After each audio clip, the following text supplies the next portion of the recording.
Hey David, how's it going? Hey, what's up, man? How's it going? Good, good. So do you want to introduce yourself? Who are you?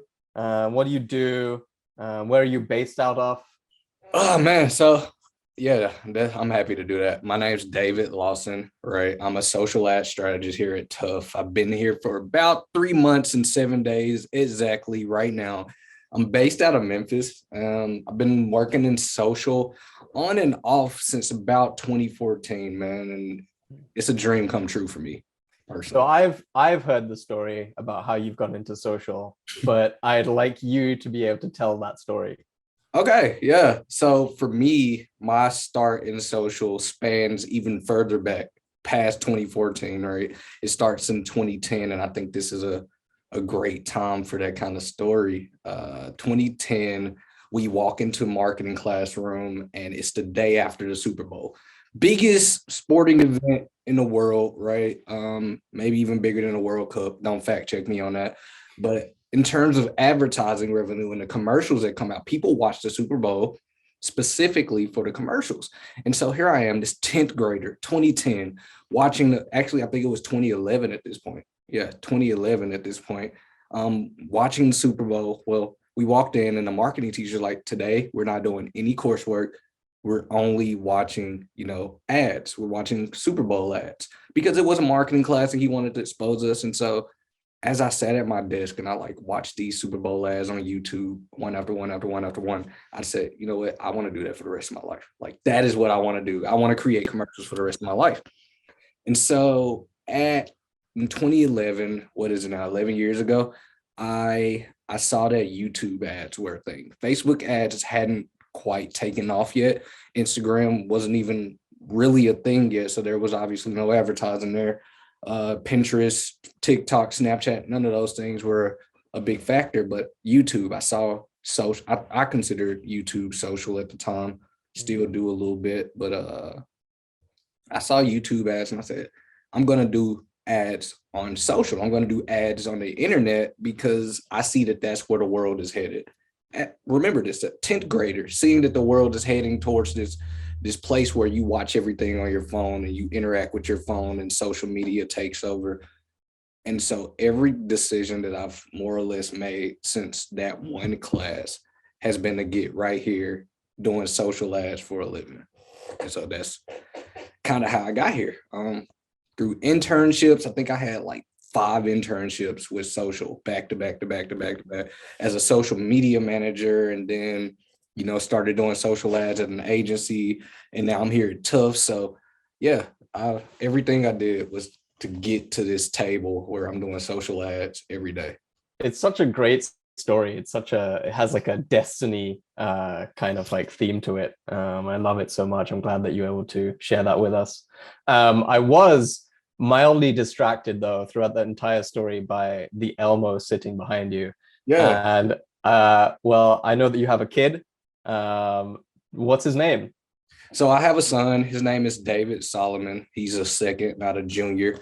Uh, that's not his Elmo, believe it or not. That's my Elmo. That's your Elmo? I've had that Elmo since maybe 2019, 2018, whenever it came out. At my last job, me and my friend Alex, who is also friends with Chris, who we all know and love, who is integral in me sitting here right now, we would literally every Thursday, we would get together and we would try to snipe a Supreme drop, a Cause drop. Cause is the one who made that Elmo right there. Mhm. Boom. And so we would like literally every Thursday at about, I think it's 10:58. It might be 9:58. We would get together and we would just try to catch whatever was dropping that day. And so I actually did end up getting the Elmo back there. It sold out shortly after I got mine, but I was like, that's gonna be my collectible forever. And then I had a kid who wanted it, and so now it's his collectible. It's just in Yeah, my space. Yeah, yeah. What's it like, you know, Tough is a remote company. right. What's it like being able to balance parenting and the flexible work that we kind of enforce here? So funny story. I always thought like because I was remote, I was going to be able to be a work from home dad, which is different from a stay at home dad, right? A stay at home dad stays at home and plays with the kid and all of that stuff. But a work from home dad works from home while they have the kid, and you switch back and forth. I failed as a work from home dad, and I would be terrible as a stay at home dad. Instead, I'm a dad that works from home. So my grandmother actually comes and she helps me with him during the work hours. Like while I'm working, she helps me with him and she takes care of him, so I don't have to focus on that part. And then after hours, I switch back into full-time dad mode, and before hours, in full-time dad mode. So my day is bookended by being a dad. But the flexible schedule, the flexible work, it's been great, man. He's even been in a few meetings with me, a few Zoom calls. He's been in quite a few. He's made like a few cameos, and he's pretty well behaved on camera. He loves the camera, so he's always kind of reaching for it, right? And that's kind of hard to deal with. But aside from that, it's like working in this environment is perfect for being a dad in 2022, right? Like even if I don't physically get to be with him during the day, right, is to know that I'm in the same space as him, to know if I have to go downstairs to get some water, or if I want to eat lunch, or if I take a quick break, I can go down there and see his gummy smile. Like is like Yeah, and we love to watch all the cute videos you post in Slack too. So yeah. yeah, I've heard the same thing from like a few other parents that we've had here too, with Richard and soon to be Ellen too. So I guess, going back to your roots, I see that, just hidden behind you is also a basketball jersey. I know you're a big sports fan, and I know that we talk about basketball a lot. Right. So, I'm guessing that you're a Memphis Grizzlies fan, being from Memphis. I am. Are you gonna grow up your kid to be a Memphis Grizzlies fan as well? And who's your favorite player from Memphis Grizzlies? Good questions. Good question. So I became a Grizzlies fan officially in John Morant's rookie year about 3 years ago now. It funny. So long time listener, new fan. Is that what it is? no, so the story about why I wasn't a Grizzlies fan growing up is they sucked. It's literally that simple. They sucked, and my dad wasn't a Grizzlies fan. My dad wasn't a basketball fan, and so there was no one in my household, in my ecosystem, that paid attention to basketball. So I had to figure out the game of basketball for myself, like just watching it or hearing it from friends' conversations. So when you figure out the game of basketball and it's not like taught to you by someone in your space, you naturally just gravitate toward it, whatever like appeals to you. And for me, being a shorter kid, I only grew to be 5'9", so I'm not even tall. Like being a shorter kid, I loved watching point guards. I loved watching shorter players play the game. So I became a Chris Paul fan really, really naturally, because shorter point guard, really good at what he does. And so I kind of wanted to emulate that, and I like that, and how I gravitated toward that. So I was a Hornets fan, then I was a Clippers fan, and then around the time that he was getting ready to leave the Clippers, my maturity as a basketball watcher, as a basketball observer, grew. So I started to watch a whole bunch of other teams, and I became a basketball free agent of sorts. Just watched every team. Like I would look at NBA League Pass and I would watch every team, which is why I'm able to talk about the Portland Trail Blazers.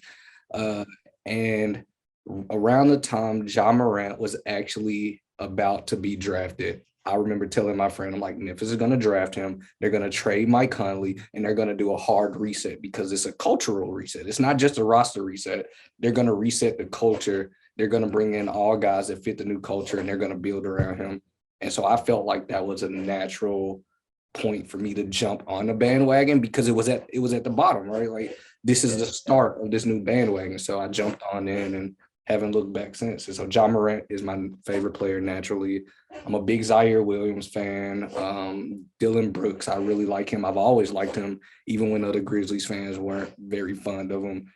Jaren Jackson Jr. He's a dog on defense. That's why. Yeah, he's grown into like this defender, and one, I wouldn't necessarily put him as a top tier defender, but top two defenders, you have to consider his name, man. And just seeing what he did last year, seeing how important he was to the Grizzlies after they made it past the play-in and just trying to make it further in the playoffs and what I think he's going to do if he's healthy this year in the playoffs. I was like, okay, I'm a Dylan Brooks believer. Like, I could be a Dylan Brooks believer. And so, yeah. Yeah. Well, without trying to turn this into like a sports podcast, which I'm sure both of us would love to do, I have a feeling that, from what you were saying, that basketball is something you maybe, did you play at school? Is it something you do now? Like, I know that Chris, for example, one of the other PPC guys, he's now coaching football, even though didn't necessarily play a lot of football growing up. But is that something, one, you've looked at? Is it two, something you do in your free time? And if it's not, what is it that you do in your free time? So basketball for me, I never got to the point of playing organized basketball. And it wasn't because of like skill level or lack of want. It was strictly because of my parents. Like, that wasn't something that they wanted to invest in. My dad was afraid of me getting hurt a little bit. And also there were just like other factors like transportation and everything because he worked, right? And so that never came to fruition for me. So it's been recreational since as long as I can remember. As early as 5 years old, I would go with him when he'd play with his friends at different gyms and everything. So I've always kind of been around it. I just never got to the organized part. But yes, I did play it in my free time. It's how I tore my patellar tendon thrice. Like, I've torn my patellar tendon 3 times. Wow. From the sport of basketball, man. From the sport of basketball. And Wow. honestly, that was a blessing in disguise. It gave me time to kind of slow down and start to understand other things that were important to me in my life. And it also helped me pinpoint what was causing the injuries in the first place. And it ended up being not a knee issue. It was a foot issue, but all the same, you take the goods with the bads. What do I do in my free time now? Like I said, man, my day is bookended by my kid. So when I'm not actively thinking about marketing, and I think about marketing probably way too much, I do spend a lot of time with my kid. And if I'm not doing either of those two things, there's only 2 other things I could be doing: spending time with my kid's mother, my wife, or learning about DeFi and crypto space. There's no in between. Like, basketball, family, and crypto and marketing. That's it. That should be the name of this video. And then one last question, because I think we're running short on time. You mentioned, you're part of the social team. You mentioned that part of what you do or spend most of your time in is marketing. Is there a social platform that you personally spend a lot of time in, not doing ads, just browsing or visiting, or what do you do? I'm broken. I'm so broken. I'm so broken. I spend way too much time scrolling through Instagram, and Yeah. I think I'm going to use the word intentionally, scrolling. I don't actually look at what I'm looking at. Like, I have had entire hours of time where I'm scrolling, Yeah.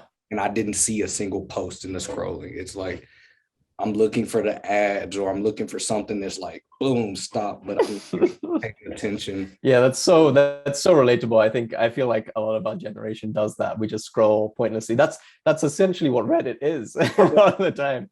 The mindless scrolling, man. Instagram. I'm not a TikToker, but I have started to like reels. So Ooh.